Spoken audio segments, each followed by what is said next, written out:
the Constitution and the rules, they still make reference to IAAF. So Not World Athletics. not World Athletics. So we're probably 2 decades behind what is going on. What is elite? I mean, elite is truly about a 2:08 or better marathon runner. Now, if you look at what we call elite in South Africa and you compare it to those times, you've got a handful of people who should be earning really good money. 200 people at Comrades, as elite, 192 people last year. Cape Town Marathon is a major event. It is a tourist runner event. There are 10, 12,000, whatever, spaces allocated to international tour companies. That the field will be 35%, 40% international because there are no ranking races. But I'm saying to you, of the 560 races in South Africa, 450 of them could probably be ranking races. Oh, wow. Right? Yeah, you could go and run a club run and get ranking points as long as it's sanctioned by the National Federation. Why do we need to get these label and ranking races? Because our athletes should be earning much more.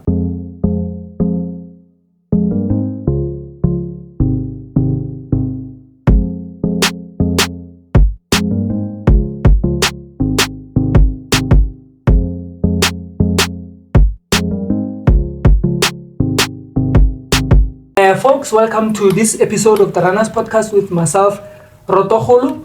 If you're new to our channel, welcome, and if you're a returning subscriber, thank you for supporting our channel. Today we are talking again to Norrie Williamson, who is one of the experts in South African or in the world running because he travels across the globe and his passion is athletics, and there are several things that I want us to talk about. Some of just namely, I want us to talk about the ASA IAAF Constitution, World Athletics Constitution. That's one of them, and then another thing that I want us to talk about is grading of athletes and marathons in South Africa, and why is it important, and how can as a country benefit from such. So without further waste of time, I would love to introduce Norrie Williamson. Sir, this is home. You don't need to you don't need a big welcome or anything, but yeah, just a quick introduction for those who see you for the first time. I started running when I came to South Africa. Up until then, I was a rugby player at what is now provincial level. And I started in February 21st. This is for all Comrades novices. I started on February 21st, and I ran my first Comrades in May 31st of the same year. I ran my first marathon in March, my first ultra in April. Then Comrades in those days was 31st of May, and I got a silver in 7:09. Let's just talk about the our Athletics South African Constitution. Is it up to date, or is it lagging behind? Yeah, no, look, the Constitution and the rules, and I know for a fact that the rules are being updated right now. They still make reference to IAAF. So not World Athletics. Not World Athletics. That's now being changed. It will go before council shortly. We led the world in terms of road running organization in the late 80s and the early 90s. Unfortunately, we have sat back on our laurels in South Africa, and we've lost contact with. So we're probably 2 decades behind what is going on. They caught us up and they've moved it forward. And that's because we have a club system, and I'm not knocking that. I think that's absolutely fantastic, and it's the envy of the world to have the sort of club structures that we have. The problem is we evolved in a different way to the rest of the world. And so we now need a modification of the structure. And endurance sports and participation sports have become an industry as opposed to a sport. Oh. The rest of the world, right? Big. So the rest of the world, they're running it professionally, like? Professionally. So just as Two Oceans are using Stillwater Sport, and look at Stillwater Sport, what they're doing with the Total Sports. And they run APSA series. In the APSA series and in the Total Sports Ladies series. That is the way the majority of the rest of the world go. Okay. And they're spending all that time in. Now, many good races are trying to still do it on an amateur basis. Amateur meaning at the club level? At the club level, and also using volunteers and so on. They're not doing it, whereas a Stillwater or a Top Events or, Danny and Soweto Marathon, Danny Blomberg and Soweto Marathon, they're doing it as a commercial enterprise. Just as the timing companies are a commercial enterprise. They're not qualified in general, and I'm talking general broad brushstrokes. A timing company comes in and charges 60, 80,000, whatever it is, to do a race. They're doing it as a commercial venture. They're not doing it, as happened in the past, where people would use stopwatches and you'd have people ripping tapes off and so on and so forth. So the industry has changed, but our administration of it and our implementation hasn't, and that's a problem. So how do we close this 20-year gap or a lack that we have in our the way we do administer sport, administer athletics? Yeah, look, I mean, and that's a good point, because you've used the word athletics and I've used the word road running. And whilst it is all athletics, there are major differences between track and field and road running. Yes. Track and field, it's very easy to keep up to date with that because it's a rule change. The facilities are all standard, etc. Road running is much more volatile in what nature. is changing in nature. And of course, no two routes are the same, no two venues are the same, etc., etc. So you can take principles forward, but you can't take detail forward. Okay. Right? Now, we need to start looking at how do we give our athletes or our participants what they're looking for. And if you go back to the 80s and the 90s, virtually every runner was interested in their watch to see what time they did. Yeah. If you look at it today, we've really got 3 races within any one race distance. So you've got the elite, and the elite, quite correctly, are trying to make money out of it and maybe, obviously make a living and a retirement. And their lifespan is very short. Very short, yeah. It's if you've done two Olympic cycles, you're doing well. What is elite? I mean, elite is truly about a 2:08 or better marathon runner. It's now a 29-minute or better, even 28-minute or better 10K runner. Now, if you look at what we call elite in South Africa and you compare it to those times, right, you've got a handful of people who should be earning really good money. So that's one aspect. Then you've got the ambitious club runner, which is really what we were talking about from the 60s, 70s, 80s, 90s. And they still exist today, obviously. People coming in the senior category or that age group, juniors and up to 35, they may even still be competing. Look at Kipchoge up until 40. Yeah. Right? Who are going to try to do their particular best.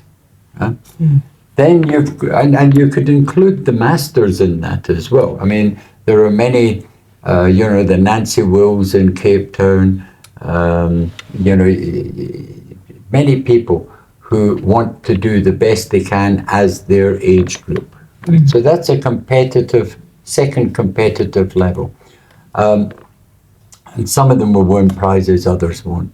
And then you've got the new mass participation. And I say it's new, it's always been there, but there are far more now. And there's far more emphasis on the experience and the enjoyment and the social aspect of just going to a race and being with friends and having fun. And they're not really too bothered about, what their time is. It's not that important, but having selfies, having bragging rights, having that medal and so on. And it's all about that. And our club sport hasn't recognized that to the correct level. Oh, wow. In my opinion, they've, and of course, that actually is what dictates whether a sponsor will come on board. Why? Because that's numbers. The idea before, in the years gone by, was a sponsor came on board and gained awareness.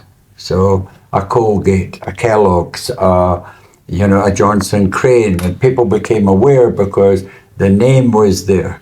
Nowadays, the sponsors are looking for interaction and a change in their bottom line, because you can get awareness for very little money just using social media. Yes. You're doing it. Yeah. Right? So it's very easy to gain awareness. And our race organization hasn't necessarily moved into that area. But it's big in the world. It's reckoned that for 2026 there will be a 25% increase in participation. They're seeing 16% increase globally. Unfortunately, I say globally, but on an international level, in gyms. And this year, apparently, the latest information that I've been reading is that the gyms haven't seen the drop-off they normally do from the New Year's resolution. I'm going to gym next year. So they go to the gym and then they die off after one week, 2 weeks. Not there.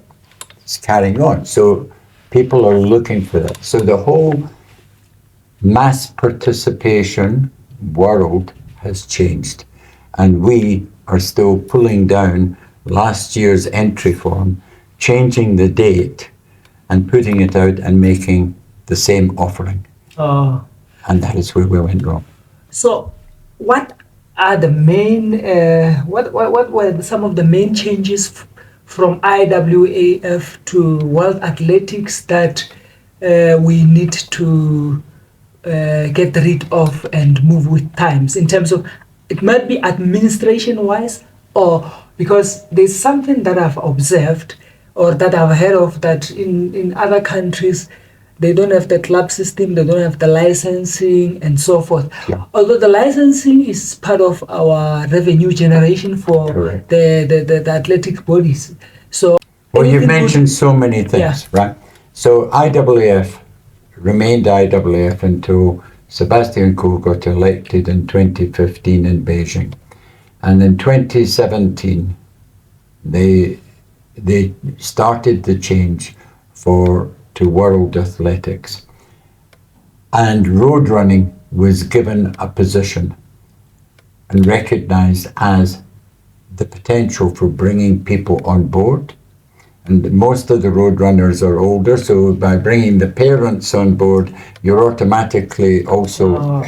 It also recognized that that was a mechanism for sustainability, which we had known from our period of isolation. This was a mechanism for getting sustainability and for bringing the mass participation on board, because IAAF, prior to that, had only really held road running as an elite section of the sport. Now, there's no question that in 1981, London Marathon and the previous New York Marathon had started a city boom, but it still hadn't been adopted by IAAF. And part of that move to World Athletics was to have a road running section. And this is what's quite interesting. It started in 2017 as the manager of it was the manager of road running in World Athletics. 2 years ago, 3 years ago now, I think, that position changed to manager of road running and mass participation events. Okay. So that changed things.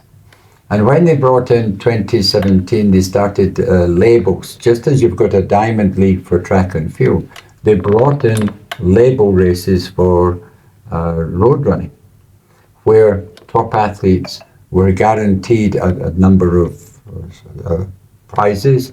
They were going to be contracted. And you have to remember the change and difference between how we work and how international works is internationally, you might have a Stillwater or a Top Events or whoever organizing an event.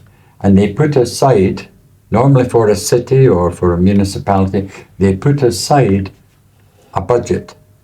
And that budget, they will get a qualified athletics representative or management company to come along, and they will say, right, I want 6 or 8 men and I want 6 or 8 women. Here is the budget. You pay them an appearance fee. You bring them here, travel, etc.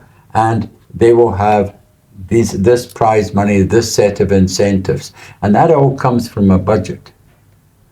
So if we're talking elite, at that level, they earn their money that way, and they earn their money from their sponsors. Yeah. You know, Nike and Adidas or whatever. Asics, whatever. On their kit, yeah, and so on, right? Or they're in that specifically approved kit. Yeah.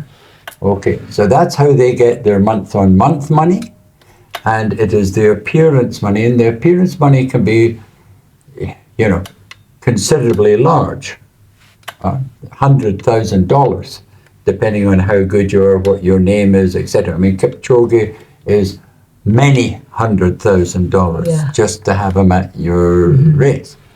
So that's where they make their money. They don't make the money in the prizes. What is our system? Our system currently is, and I'm not talking Stillwater because Stillwater have moved towards the international, and Cape Town Marathon have moved towards the international. Our current Oceans, Comrades, which are the big paying events, it's open. Anyone can come along and become an elite if they meet certain criteria. Yes, yeah, I know what you're right? talking about. But there's no money for them. So therefore, the athletes want the money in the prize money, but that never happens overseas. So they don't get money to be as like they don't get appearance fee. Correct. Yeah. And it's restricted anyway, right? So in a major event, it's relatively small for most major events. Look, Valencia, London, New York have the budget to bring in, maybe they're paying 60 men, 50 men, right? So they've got that money. Yeah. But the majority of gold labels around the world are bringing in 5 or 8, 10, maximum sort of 20 men. In a really big event, 20 men. That's it. That's your elite, and it's a totally different standard to the rest of the runners. And if you want to be there and you weren't invited, but you stick your hand up and say, well, I'd like to be there, chances are they will say, listen, I'm sorry, we didn't have budget, will you come next year, you know? So it's not Kipchoge racing every single marathon. Yeah. Here, you know, you were talking 200 people at Comrades, you know, as elite, 192 people last year wanting water, you know, and the same happened in Oceans and so on. Cape Town Marathon have gone the international way. So that is the sort of difference. But they're marshals. Every aspect of it is done on a professional level. Whereas what we've got is a club structure. We've got a structure that says, rules that say races can only be hosted by clubs. Clubs, yeah. Right? Or a club can subcontract a commercial enterprise, etc., etc. And then you've got the sort of anomalies of Comrades Marathon Association, which is basically grew out of a group of clubs, and Oceans, which basically grew out of another group of clubs, etc. But we need to redo that whole structure, and we need to set our federations, which are national and provincial, as business-like concept. The board should not be dealing with nitty-gritty of day-to-day implementation. It should be looking at what is the business vision for the sport in 20 years' time, 10 years' time, 5 years' time. And to do that, you've got to put professionals into the board. Hopefully, professionals that A, understand athletics, and B, are willing to work for athletics and have their time and not volunteer. You can still have some volunteers as check and balance, but you've got to have a marketing, you've got to have finance, you've got to have practical people, legal there, etc. It's a business. And by having those professional people, that means even the qualification will be, if it's someone from who's heading finance, will have a financial background. Absolutely. And those people exist in our sport. And if we can build the sport up with those, right, then you've got a professional, credible governance system which allows the sponsors to then say, okay, we'll come on board because we know what our money is being used for, etc., etc. But we're not giving them that opportunity. We're saying we're putting 10 people, 12 people, whatever it is, on a board, and they're all volunteers.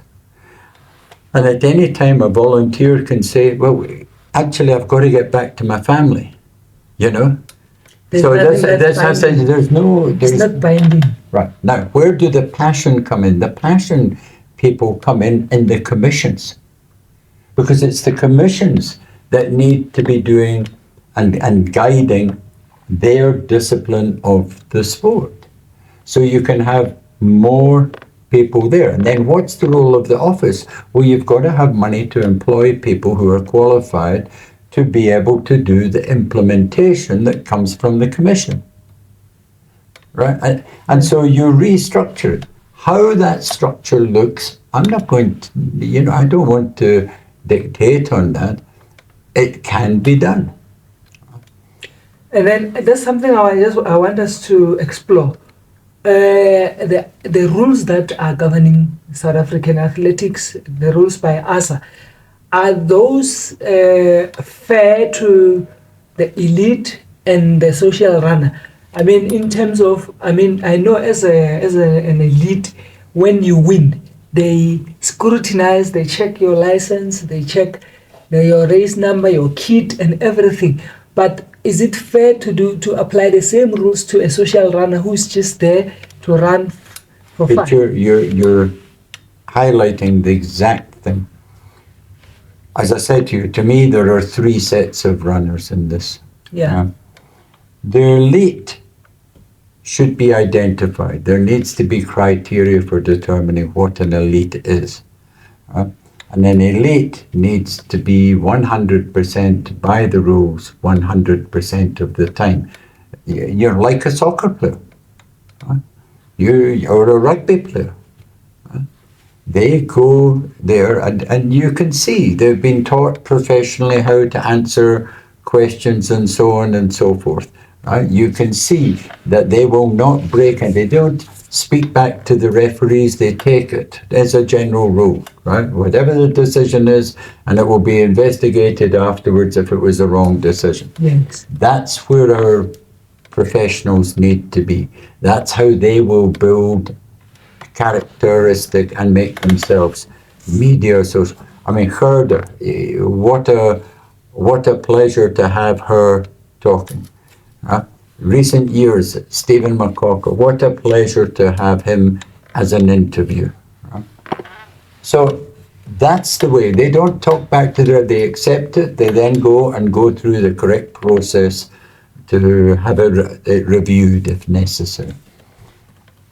You can't apply, we shouldn't be applying, in my mind, the same level of rules to the social runner. Okay. Right? I mean, these cow people, I'm just pulling an example, the cow which are raising money for cancer and so on and so forth. They're breaking the rules to a large degree. Right? But is that wrong? No, look at London Marathon. If the road is closed, do we really have to ban people from having earphones and headphones and so on and so forth? Yes, they must still be able to be aware of instructions given, but they don't have to be banned from music and so on. Right? So we need to be able to differentiate, and the way to do that is to differentiate your elite and have them as a separate race, and have all starting and running the same event, but separate categories. So, and that comes back to your label or to your grading of races. Yeah, I want us to come to that just after this. We'll come to that. Okay. Now. So, but I mean, it all links together. So the problem is we tend to take a subject and look at it in isolation. Like, should the rules be the same? Well, hang on. It depends on how you're organizing the race. Then we can say, okay, the rules apply here. These rules are relaxed. Our rules are different from world in one area only, and should be like that. Because I assure you, the London Marathon does not apply all world athletics rules to the 45,000 people. Right? They look at the elite, and then they have basic good behavior, courtesy, and civil behavior for the others. Of course, and it's fun, and that's what it's supposed to be. And we need to give the runners a great experience. But the elite have to go by the same rules, just as a soccer player goes on to the field and knows the rules and behaves by the rules.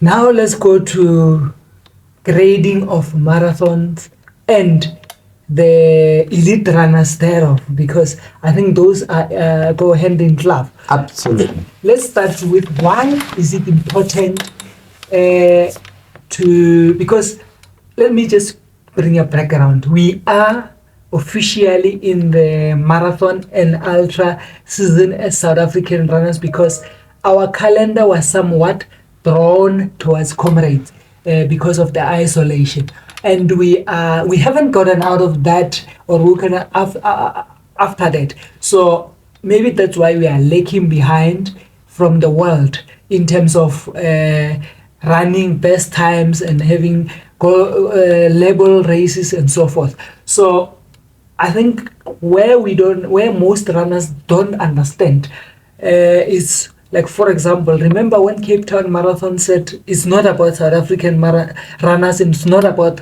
comrades. I think you heard the noise on the social media why runners were so unhappy with.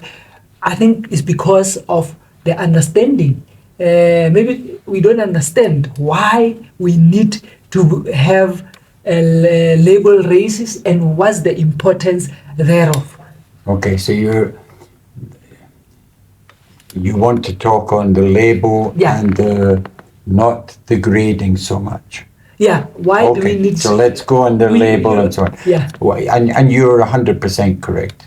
Isolation meant that we couldn't compete against anything other than our own people. Yeah. Therefore, track and field dropped to the wayside because it was the same. I mean, and it's so sad for people like Johan Faree and so on. Great international level, world class runners running sub fours, but they weren't allowed to compete out. Yeah. So you had the same 8 people lining up in the lanes, or 6 of the, and you had the same result every week. So sponsors actually started moving to road running. And of course, the London Marathon was a big thing, 1980, 1981, and so on, and it was growing, and you can check, since 76, Comrades has started taking off. And then we got the very charismatic Bruce Fordyson, and 9 years he won the race, and so on and so forth. And so Bruce came in, and TV came in, and all of that gave us this big focus on Yeah. Yes, keep going. yeah, and it came a big focus onto the Comrades Marathon. And in 71, Dave Fenter, an ex-Savage, moved down to Western Province, joined Celtic Harriers, and started the Two Oceans as a training run for Comrades. So everything was focused on Comrades. Yes. And that made us ultra runners, Yeah. right? And that was great for isolation. But the rest of the world didn't do it. In fact, there was an equal run. It was the same sort of distance, 54, 56 miles, London to Brighton. And the London to Brighton no longer exists because of lack of interest of numbers, etc. So that's where we would have gone had the world been open to us. It wasn't. So we now have this Comrades. But it's not even a standard distance. Yes. So there's no correlation. Right? We have this thing about the club structure, which is excellent. Right? It's phenomenal. It's an envy of many people. I think Italy is the only other place that has a similar sort of structure. So that came in. Now, our best athletes were being taken, particularly from 90s onwards, when we started putting together corporate clubs. And Benelli and one of the previous presidents went to the then IAAF and said, look, we're coming back internationally, but our rand exchange rate is very poor. We need to bring on board corporates. To do that, we need to be able to have branding across the chest, yes. which is why our rules allow clubs to have corporate. Okay. But you'll see that, I mean, if you take a Nedbank or any of them, they've now gone away from that and just done the two logos because their elite have to abide by the World Athletics sizes of logos. But our average runner still has these big. Yeah.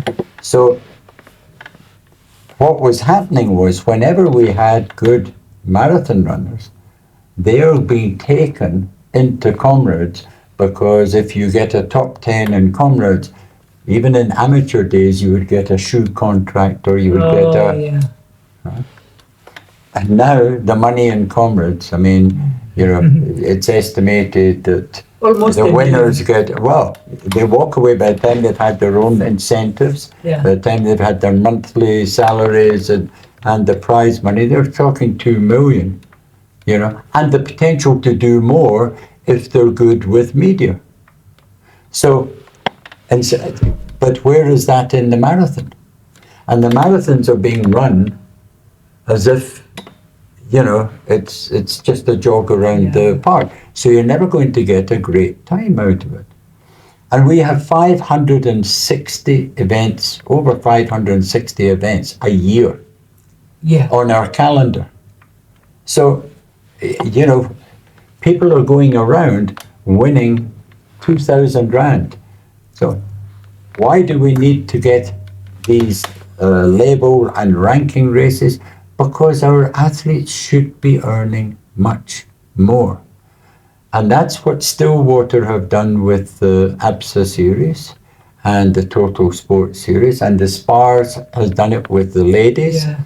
That's what they've done. They've started paying good money. In fact, ABSA for this year has got incentives for the South 1.6, Africans, yeah. which is massive stuff in comparison to, comparison to where we were. But it's small in comparison to the rest of the world, So any race on our calendar can be a ranking race. Any race. Yeah. The Johnson Crane today could be a ranking race if that's what they're trying to achieve. And that is the way we get runners to realize their potential. So if you've got the ABSA series and they're running a 28-minute 10K, then they go to a half marathon and they can get points for that. And then they can go to a marathon, they get points. You need 3 sets of ranks to be ranked, okay? 2 if it's the marathon distance. And those 2 are over an 18-month period, because they don't want people to be over racing. Oh, yeah. Right? And so you've got these ranking races, which puts the athlete on the world ranking system. Now, they might be 2000th, but once they're on there, they're going to want to improve. So they'll improve their times and focus to get up. And once they get up to the hundreds, right, into the hundreds, they can be selected to go to world championships. But once they're on that list, they also become, available to be invited overseas. Currently in the whole of Africa, what's happening is the athlete has to get an invite or pay himself to go overseas to run a race to get the ranking points, because we don't have ranking races in Africa. In Africa. Mm-hmm. And so we've got many talented people who aren't getting recognized because there are no ranking races. But I'm saying to you, of the 560 races in South Africa, 450 of them could probably be ranking races. Oh, wow. Right? Yeah, you could go and run a club run and get ranking points as long as it's sanctioned by the National Federation. Okay. Which is ASA. Which is ASA, and every race that is on the provincial calendar is effectively sanctioned. Mm-hmm. It has credible timing. Now, that's not a timing company. That means that the ASA technical officials need to sign off the results as being correct. Yeah. And we have that every And we race. have that most races. Yeah. And there's no question we need to do some upgrading of technical officials. And again, I'm not knocking people, I'm saying we've fallen behind. Yeah. And then the course needs to be measured by an A grade or B grade world measure. And that is something that we've got measurers. Personally, I'm involved in training up. In fact, I go to Lagos tomorrow to set up the system for an assessment of about 6 measurers in southern and western Africa for becoming an international. Oh, wow. So by the end of this year, there will be maybe 4, possibly 6 new young measures, right? And the interest here in doing this sort of thing up until date, despite how hard you push, it just hasn't been there. It's been promised, but nothing ever happens. So we're addressing that on an African. There's a road running conference, you may be aware of it, and the 12th and 13th of February in Lagos. It's the very first African road running, and we're giving presentation. I'm giving a presentation on performance and this whole thing, and also doing an assessment course of 6 people that have been identified. Okay. So we're making that inroad. Now, what does it cost the race? €25 per distance. That's it. Okay. €25. Talk 500 rand. And then all the athletes that go below certain times will earn points. So there's no reason, but who is saying this to the race organisers? Are we getting it from the provinces? No. Are we hearing it from the national body? No. I think even the coaches won't have, even if they know, they won't have any interest in talking about it, because it doesn't help them, or it doesn't help anyone. But it does help them, Yeah. right? And this is how. If your athlete gets 3, let's say he's a 10K athlete, gets 3 performances. Right? Now for the 10K, to get on that ranking is a 30-30. Many of our 10Ks, even at altitude, are delivering a winning time of 30-30. Yes, yeah. And I stand corrected, I think it's 39 or something for the women. Oh, for the female. Right? Yeah. It's a 2:30 or something for a marathon. Oh, 2:30. 72 minutes for the half marathon. Right? Virtually every half marathon in this country is won faster than 72 minutes. Yeah. So those are ranking opportunities that are missed. And again, once you've got yourself on that list and you can start moving up that list, you become recognized. There are many races looking to invite athletes to a label race with nominal appearance money or just the air ticket, etc. Now you go overseas and you're competing against internationals, the performances will go up. And we know this because look what Stillwater have done with ABSA. Look what SPAR have done with the ladies' race. By having internationals there, yes, the internationals take the money because they're pulling up our runners, yeah. and by doing that, we're creating them into an area where they can earn money. And that's, at the end of the day, what the elite are after, quite correctly. And we do not have an economy that can support simply putting prize money out there. So if we can create the people to get their label or their ranking levels to get overseas, they will make money. $1,000 is an 18,000 or 16,000 now prize money, and most of those, that's the prize money at 10th place. Oh yeah, I've seen that. Yeah. Right? So you're talking the highest prize money that we will have in a normal race here as 10th place over there, and our guys have the talent. And if you look at the run ABSA, for example, I mean, we have produced, like last year, let's talk last year only.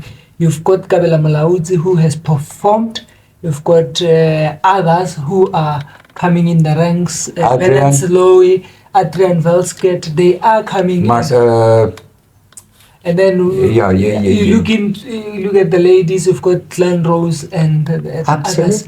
Glenn Rose is a gold label athlete because of her marathon time. Yeah. And you say, well, okay, so that's the one aspect. But look at Elroy. Yes, Elroy. Elroy didn't qualify for the Olympics, in terms of time. Yeah.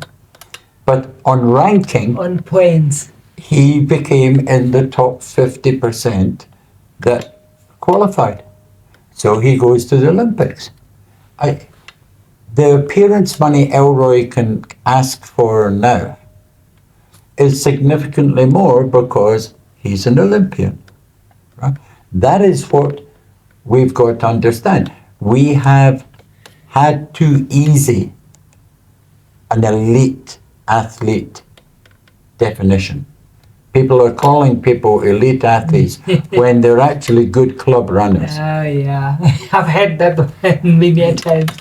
Yeah. But we just come from race Johnson Crane this morning, and let's talk about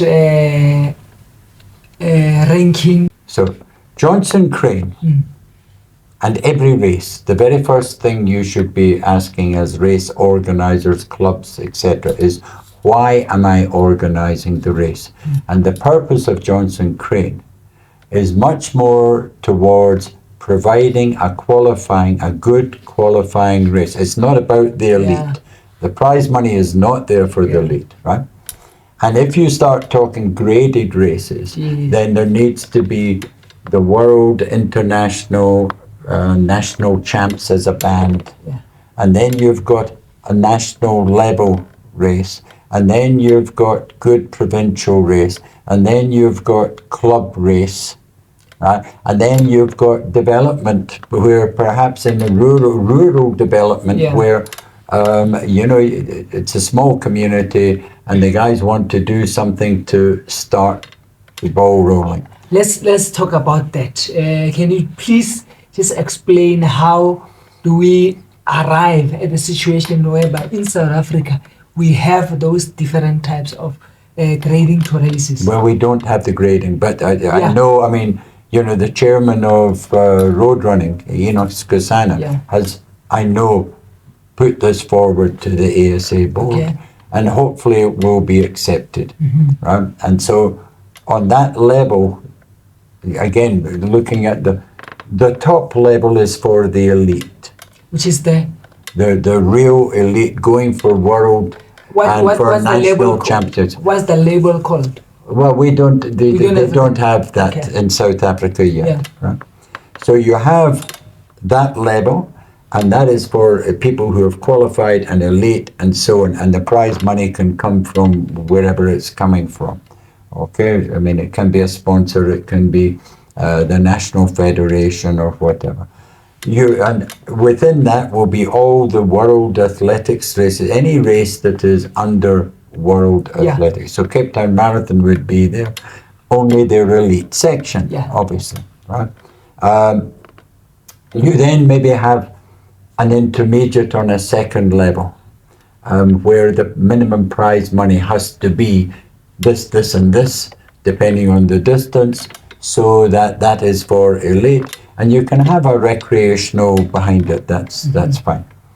And then you've got the sort of the second level, third level of national, which is almost good provincial, a well-known provincial race, right? Like a Peninsula or some of the Baldwin ones, etc., which is a great thing that's happening now, this sort of Baldwin series. It's a pity it's quite concentrated in terms of it's all February, March.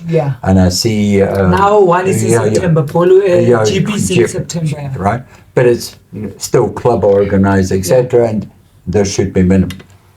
And then you come to the provincial levels, where it's for the provincial athletes, but it's not a provincial championship necessarily. It's for provincial athletes, and it's a better paying one. Now, maybe the top elite should not be allowed to compete. Yeah, I was just going to say... Right, so that you're creating, because the prize money isn't phenomenal, they should not be doing that. They should not be allowed to compete. In there. They can go and get an appearance as an ambassador or something like that, but they cannot win prize money. Why? Because you want the better provincial runners to be able to start moving up the ladder. So in terms of that grading or that structure, would you have certain times that need to be run by these people to qualify? Yes, if you're in the top structure, yes. So what would the to criteria be? compete at the elite level. In the top structure, you would have to perform at a certain level, and anyone else can go in and just conform, but they would not be in an elite start. Now you go the other way round and you say, okay, if you're already done a performance of this, you can't compete for the prizes because we want to bring the other ones level below up. But the prize money is only 3,000 or whatever for a 10K or something like that. It's not significant in real terms, right? And then you go down to, okay, we've got, I don't know, 20,000, 30,000 running the 100th Comrades. We need qualifiers. Okay, club can put on a qualifier, and maybe you say there is no prize money. We don't want competition. These are options. This is not for us to decide. The principle is important, right? And now a club can put that on because prize money actually entices. costs the organizer quite a bit. This is the other thing. Today we had a race with 14,500 runners, right? If you use the standard sort of rule of thumb, that means that there were about 18,000 spectators. So in total, that's like 32,000 people. Okay. What is the impact of that on Benoni economy? And it's probably 50 to 70 million in terms of hotels, transport, coffees that were bought, meals that were bought, either at registration or afterwards, the local employment that was put on board to have manual labourers doing various things, local commercial companies, peak timing, etc. And here's the other thing that you cannot put a figure on, but is massive and is a government responsibility, which is cohesion of our society. And we are a very diverse society. Right? But mass participation, particularly road running, which is open to the majority of people, has a major role in keeping our societies together, the diversity of our societies together. What value is that? And yet here we have local authorities, and I know it applies to virtually every event, local authorities charging those exorbitant fees. Well, absolutely. I mean, 80,000 to have a fire ranger on standby. What are we burning down with the race? Now, I'm not saying it's not a good idea to have it's a very good idea to have a fire engine somewhere along so that it's there ready if there is a problem. But to be charging that when the race is bringing maybe 50 to 70 million to your local authority and doing your local authority work, and how many potholes do you think were filled on that route? Right? That's all being done at the cost of the race, at the cost of the runner. Right? So we've got to start thinking out of the box. We need people to start creating patrons and getting the communities on, as opposed to what we've tended to do is sort of, this is my race, you can't come along and be involved in my race. We need to bring the community on board more so that we get a far better interaction. Maybe the minister, there needs to be an approach from CGA to the Minister of Sport in the province saying, hang on, this is what we as a sport are bringing to you. You can't be charging us. I think just a classical example. I don't think comrades get charged for the roads. I don't know, I tend to be corrected by I think you'll find they get charged by the police and the municipalities because of the revenue that is being brought to KZN. It's a massive revenue. Yeah, and London Marathon, goes through 12 boroughs. and those 12 boroughs are represented on the sort of patrons situation. And we should be using our major events. We should be having SA tourism on, the provincial tourism on, the Department of Sport and Recreation, Arts and Culture. You know, you're bringing people to Cape Town, you're bringing people to Durban, you're bringing them to Joburg. Right? Why not give them a pass to go to any museum? You know, why not feed them into something? I'm not talking about the Johnson Cranes now. I'm talking about the oceans and the comrades and people. Because of the local, like the tourism that is created by the and the awareness. The awareness. And so that is where we have lost the plot. We're still trying to organize club events, but we're trying to take them to this level. So we're not creating the structure to allow it to happen. So just to get this grading structure of the races correct, so you would have an elite event with its own criteria. Then is that where you will sort of get runners or the elites that can represent us in terms on the majors. Absolutely. And that can live off running and just focus on running and just make that's where you want to get to, but you can't do it if it's an open elite.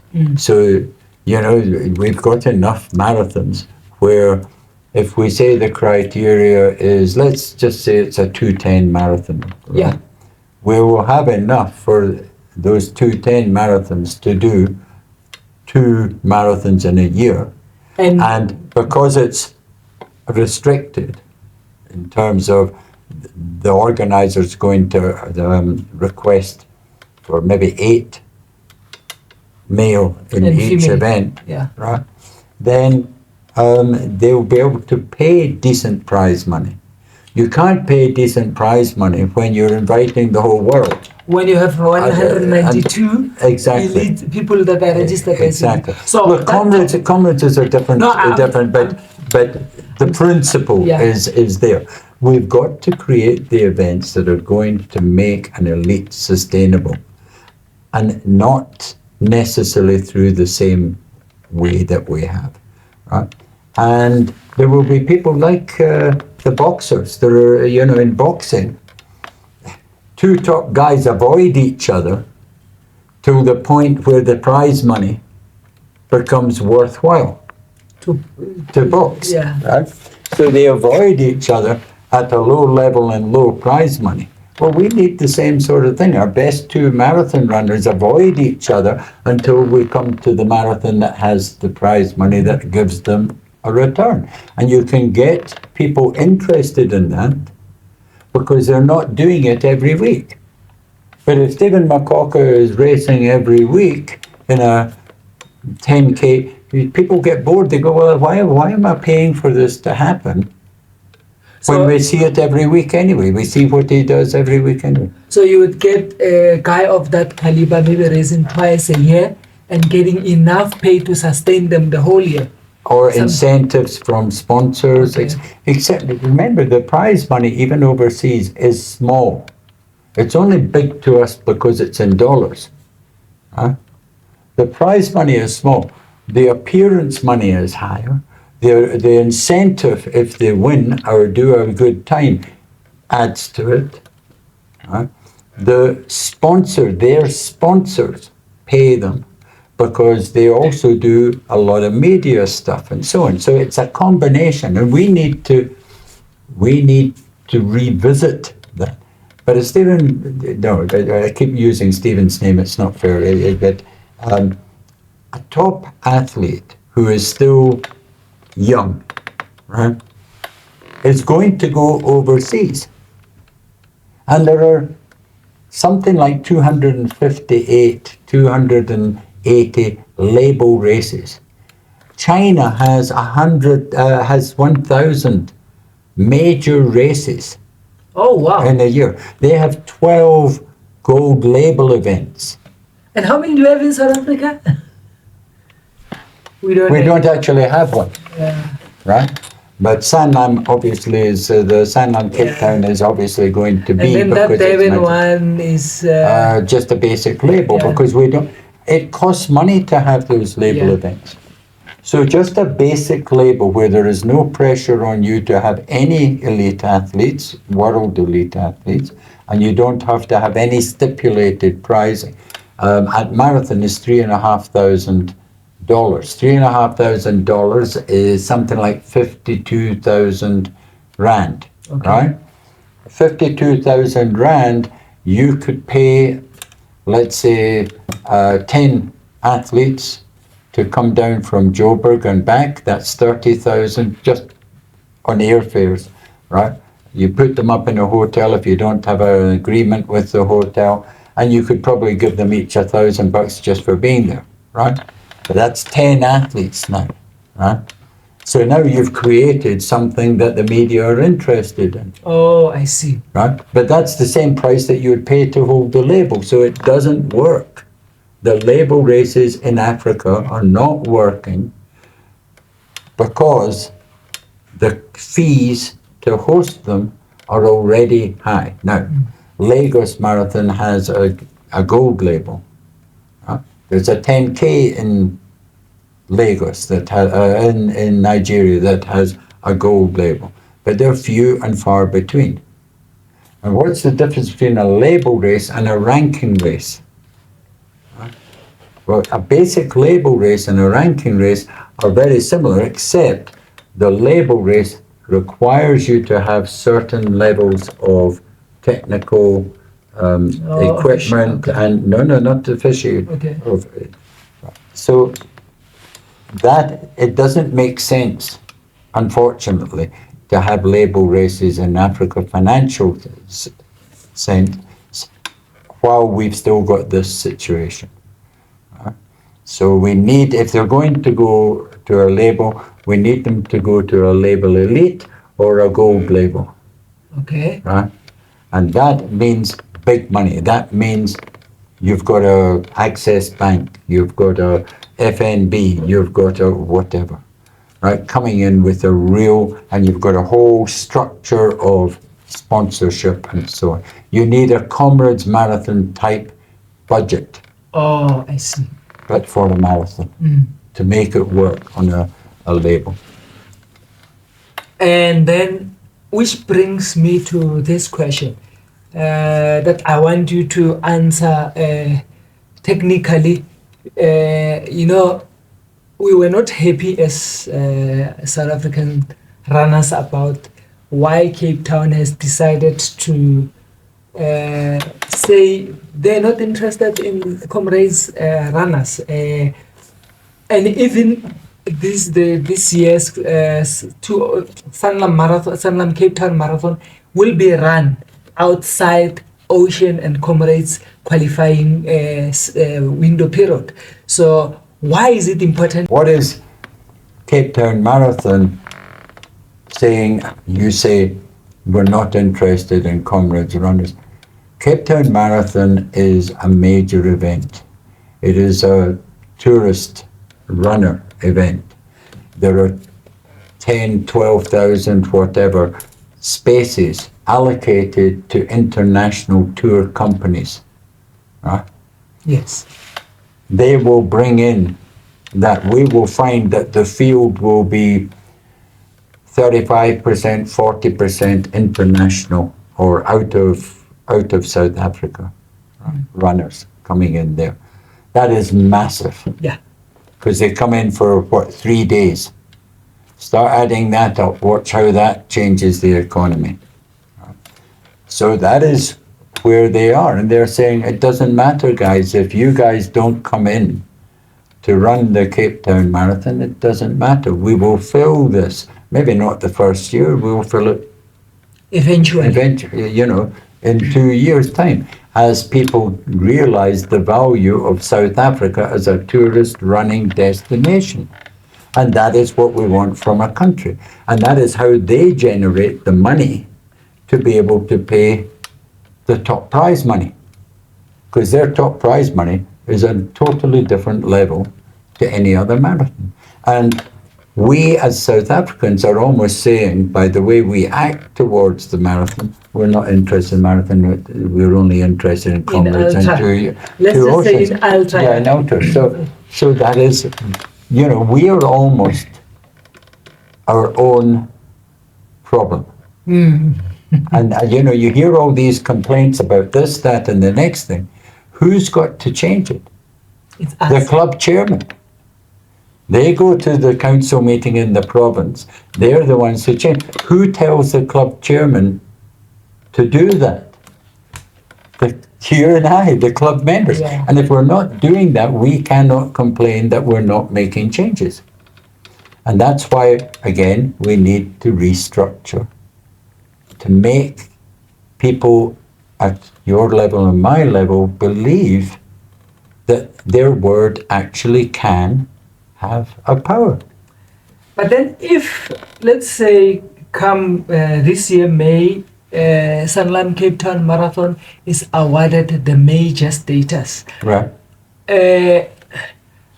In your own experience and knowledge, does it dictate South African runners to change their mindset, to start taking the marathon distance serious? And not that we are saying ultra running is bad, but will that maybe encourage South African runners to Which South African one? No, the South African elite runners. Now we're talking. Yeah. Yes, I think it will. Yeah. Yes, I think it will. And what do we want? Right? If you look at the comrades results, and Oceans, I think, but definitely comrades, you'll find that the 40-year-olds are all in the top 10. Yeah. Why? Because an ultra, you require a level of maturity. Right? If around the world 50Ks and 100Ks start putting in big dollar money as prizes, then you'll see a move by the older marathon runners, the 210s, the 29s, to come and specialize. Remember, these are also special races because you've got to know the course. It's not a flat. If it had been a flat course, we'd have seen marathon runners come in. But this is a tactical course. So you've got to understand the course if you're going to do well. You've got to understand pacing and effort along the course if you're going to do well. Right? So it's not just the training. So if ultras put money in there, that will drive. If the Cape Town Marathon comes up with the money and the depth of field, we will see our younger marathon runners going, oh, I must have run 90 Ks to get R1 million. If I can get R1 million in the marathon there, plus if I do quite well there, I will get an invite overseas where I will get dollars, and that's what it's about. When you're a professional athlete, that's what it's about. It's about structuring. And that's why we need qualified professional athletes representatives, because they will guide them and get them the invites when they achieve a basic level. A comrades elite, you look at the criteria that's set, a 225 marathon. A 225 marathon is nowhere on the ranking lists, right? But for comrades, that gets you a spot in the elite, right? Well, because it's an ultra running, I guess. Yeah. And if we Sanlam gets awarded a major again, do you think will that shift the mindset not immediately, but I think it will eventually. And that race, has the money and is run professionally. So it's going to try and be in competition with Oceans and Comrades. Not in terms of, direct competition, in terms of what it's offering will be on a world level. Why? Because it's Chicago that comes along, it's London that comes along and guides them into what the rest of the world is doing and what they must do to be a major. And we've seen it. We've already seen how they are running their event. Mm-hmm. And on top of that, will it maybe dictate that we have other races organized that are of the same level, or that aspire to be in their level, or that will fit into them locally? Well, again, it depends if ASA go with the proposals that have gone in about grading the races. Yeah. If we don't do something about our calendar, we are shooting ourselves in the foot. To have 560 races, and I'm not saying they're all marathons, but to have that, I think a couple of years ago in KwaZulu-Natal, there was something like 18 marathons. Yeah, it's crazy. Right? And so if you don't get the numbers to a race, you can't attract a sponsor. You will know better than I do, but I'm guessing for 10,000 Rand, a sponsor can get an awful lot of coverage on social media, right? An awful lot. Mm-hmm. 10,000 Rand doesn't even touch sides for a club to put on a basic, you're talking nowadays about 350,000 Rand to put on a simple, flat, low-key, 1,000 Rand prize money, 21 with maybe a 10 in it if you're using a double lapper. Mm-hmm. 350,000 Rand. Where do you get that money as a club? And they want to make a small surplus, maybe 25, 50,000 for their club funds. They're not doing it for massive. Now you take, as I say, a much bigger race that is offering everything to the runner and giving good prize money. The budget on that is massive. And Sanlam have that, and they can do that. That race has it through all their sponsors. They can do that. How many other races are going to do it? And particularly if they're organized by clubs on a voluntary basis, which is why Johnson Crane is the biggest, as far as I know, it's the biggest club race in the country. And their strength comes with Johnson Crane. Last night, Johnson Crane faced this year so many challenges. And half the runners don't know about. The whole of Benoni Central had no power. No power, I heard of that. There was virtually no internet. 5 o'clock last night, it was a downpour with hail that no one could, and it flooded.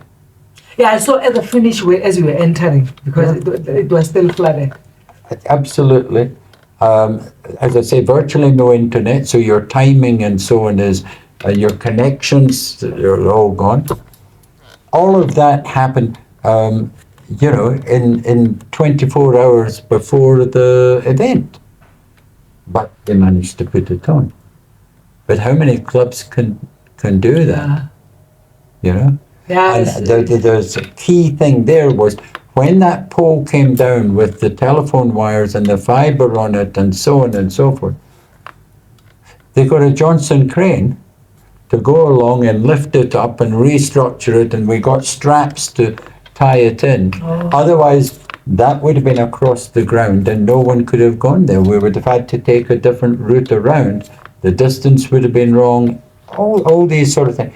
And the runners don't see all of these problems. They see other problems, but they don't see all the background problems. An organisation like Sanlam Cape Town has the city on board, working with them, And that makes it a totally different. But something that I don't know if I will be off a little bit, but I was looking at Johnson Crane, I was looking at My Way Wally, which are some of the big races. You look at Waterfall, they've got the big 10 and 21 there that goes, and there's another one that I just slipped my mind. Would those kind of races, if maybe get sponsorship, help us maybe get to a level whereby we can entice runners to become elite. to become elite? Okay. What do you, if I say, I'm going to turn this around. Yeah, no, it's fine. Right. What are the common runner complaints? Right? Mm-hmm. Not enough prize money. Yeah. Too high entry fee. Yes. Those two work against each other. Mm-hmm. Right? Local authorities are driving. So if I say to you, it's in this area, it's not unusual to have something of 300,000 local authority costs. Okay. Right? But now remember, that's going to be divided by the number of runners, Mm-hmm. somewhere along the line. Okay. So all these costs go against high prize money, because you're just trying to balance the books. the books. So we need to get sponsors in. The only way you can get sponsors in, as I think we've touched on, Yeah. is to make sure that they have an interaction that gives them an improvement in their bottom line, because awareness is no longer of interest. Yeah. Right? Generally, I mean, to sell, if you could sell off the comrades' numbers as they do, that's big, because it's 13 hours of television time. But generally speaking, in a club race. So a waterfall has got to go out there and have professional people interacting with sponsors to get sponsorship to make it into a different race. Okay. If we take, instead of 560 races, we were able to go down to, say, 400, would there be more people in each race? I think so. Right? And if we're getting more people in the race, the sponsor becomes more interested. Oh. And if we have the top guys, the media become more interested. If the media becomes more interested, it goes into, a vibe. And when you've got that vibe, you'll get more sponsors and you'll get more runners, which will get more sponsors. And so it's that whole triangle or mix that has to improve for us to get that level that would entice someone to give up their job to become. Okay. And I mean, to go overseas, which is the way that you can earn some money, to go overseas costs, you can say $1,000, you can say 20,000 rand, easy, just on air flights to go overseas, and you're not guaranteed then even an entry. So, they've got to make money here. And that's why I keep saying, and I don't have the answer, we've got to restructure and we've got to grade our races so that a club race is there for what purpose? For people to qualify, okay? Or I want a head-to-head. I want to see the best 10K runners running against it, which is what Spar effectively did. And then they were able to pay for someone to come here, And it's not just South Africa, but we think South Africa. We need to think Africa and work on Africa, because that's where we will bring in the elite to compete. The way you improve, you don't improve when you're running by yourself. Think of doing intervals on a track. Yeah. How hard are they when you're running by yourself?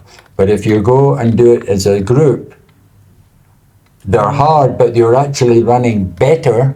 Because you're hanging in and you're running in company and so on. And when you feel another one, not another one. There's someone there also feeling that who says, come, Let's go. only go. And you don't want to give up. So And it creates that competition. absolutely. Yeah. And that's what we've got to do. With what you've said about the road running chair Inox Kosana, Yeah. that how do we then support him in his motion? Absolutely. And we're too busy criticizing Yeah. and not looking at how do we find the solution, right? And I know for a fact that he has put this grading in. Whether it's his view on grading, your view on grading, my view on grading, the principle that we need to redo our fixture list is absolutely critical to us. It wasn't necessarily Cape Town Marathon's choice to move to May.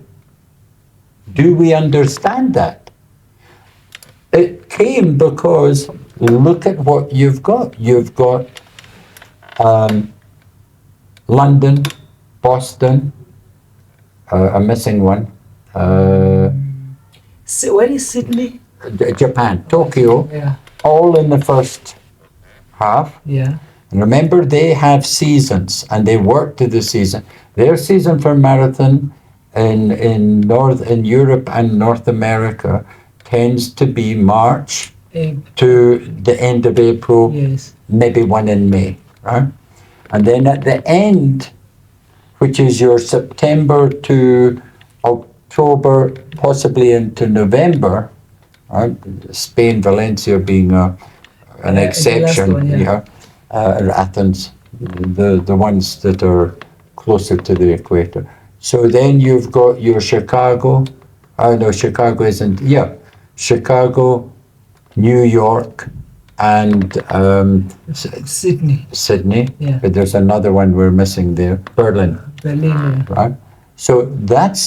So Cape Town was forced into May in terms of their better weather situation and making it attractive for overseas people to come in. New York is 45% international. 45% international. That's Not huge. American, right? International, right? So what is the money that's going to New York? Massive. And right? you're looking at Comrades, the field of Comrades Yeah. is 3,000, 4,000 Yeah. out of, so that's not even, fraction, yeah. it's a fraction. So we haven't done that. Cape Town is already higher than Comrades in international. Cape Town, those 10,000, 11,000 for 2026 this year that are with the international were bought out straight away. Wow. Already. They're done. But it's companies that will then sell, Yeah, the travel companies. right? Who will then sell. What is Comrade? Small. What is Oceans? Small. Right? Oceans doesn't even attract as many people from Gauteng now. Comrades is 50, 60% Yeah. from Gauteng. So that is where the differences come in what we're able to do.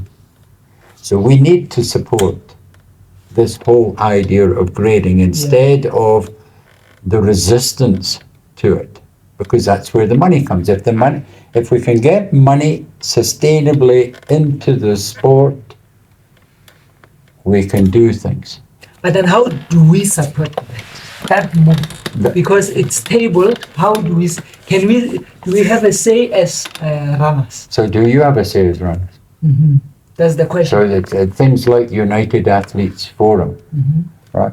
Fantastic place. But people don't necessarily understand the ins and outs. So there's got to be an educational level on what is going on.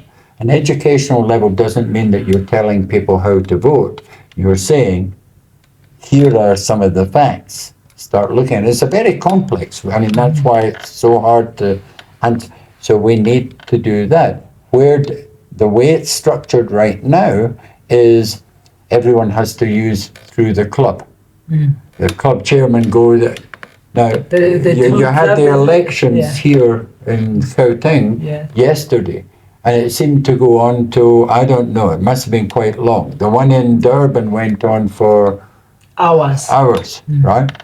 So why is the club chairman interested in going to that sort of thing? Right? So we need to make restructuring. The technology is there. We're using a system that was developed in the 60s when there was mail and the mailman came round and so on. And right? You didn't see any mailman. Now I WhatsApp you, I expect an answer within a few hours, right? We're not using that. Why can't every licensed member vote at provincial level? Why can't that happen? Why can't there be open forum? Why can't there be more United Athletes forums, right, that start trying to educate people? Why can't there be online educational programs of what's going on, right? Why can't there be discussion forums and then empower the athletes to make some decisions? Right? How many times on that United Athlete Forum have we seen that the athletes committee isn't working in this province or that province or whatever? Now, is an athletes committee only for elite athletes, or do we have another one for recreational and participation, because they're all members of our club? So that's the way that we're not pushing people to change.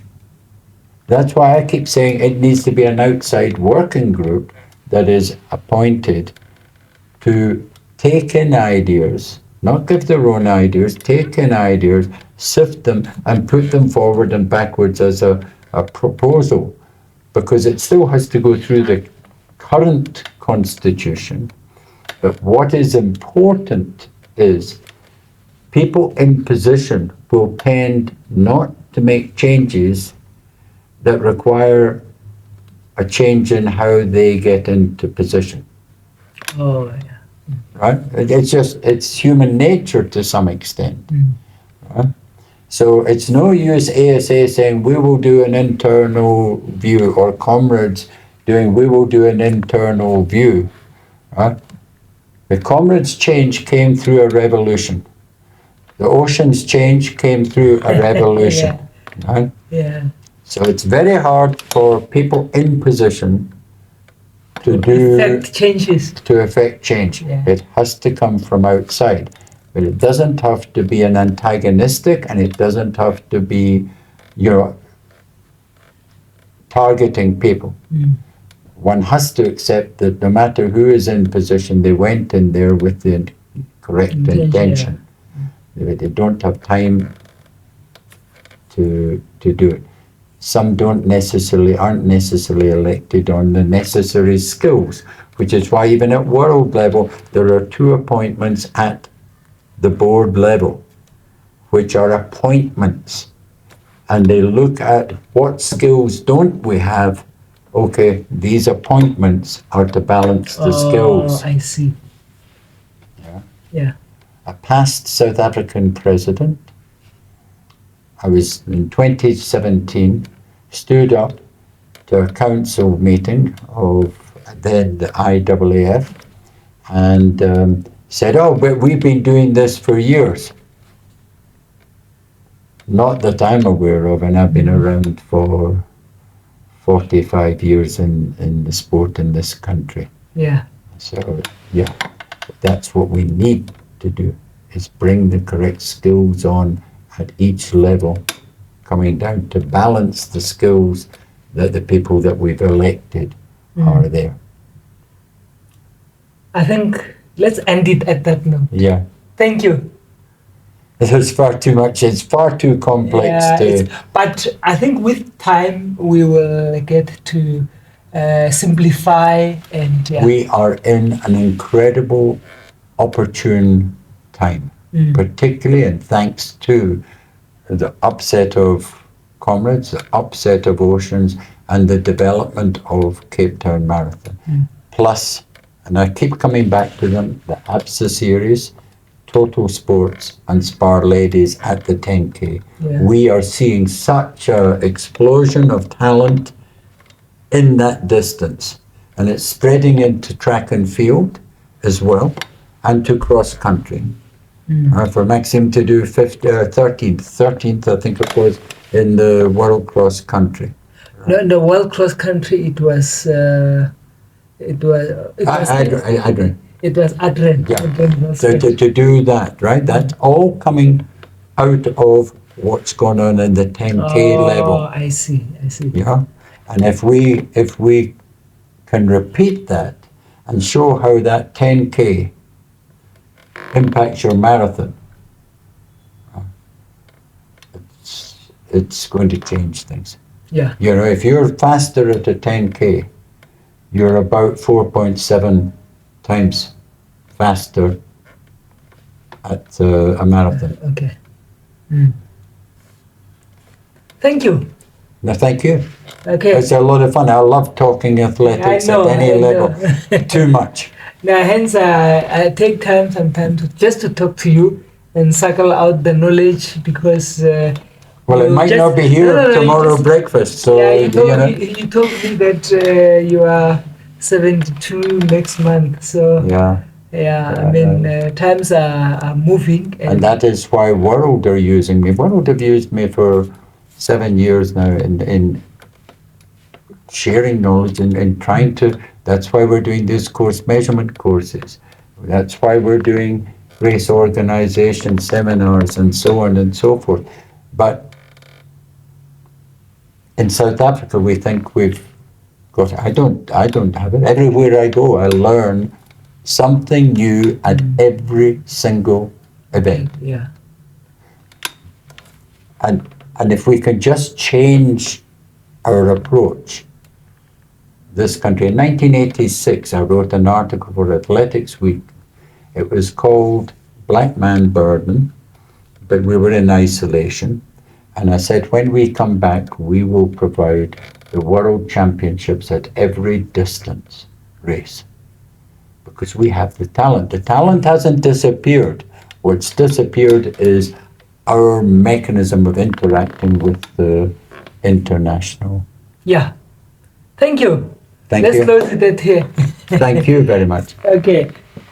That brings us to an end of our conversation with Mr. Norrie Williamson, although he doesn't like to be referred to as Mr. or Uncle, or he just likes saying Norrie Williamson.